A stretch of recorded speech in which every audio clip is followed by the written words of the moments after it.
D'abord, c'est de faire de la fraternité, qui est toujours une marque de fabrique de la fête, une force politique. Parce que maintenant, la question de la fraternité, c'est pas juste être bien ensemble ici. C'est qu'on voit bien que c'est une vision du monde, une vision de la société qu'il faut défendre.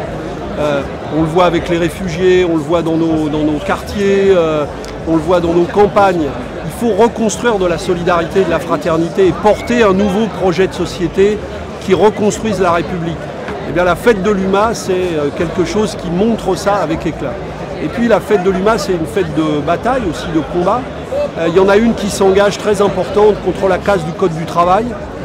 Eh bien, nous allons parler de ça à la fête, et pas seulement en parler pour se dire qu'un mauvais coup se prépare.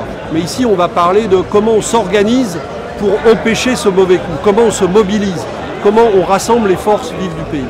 Et puis enfin, la fête sera aussi le lancement national de notre campagne pour les élections régionales.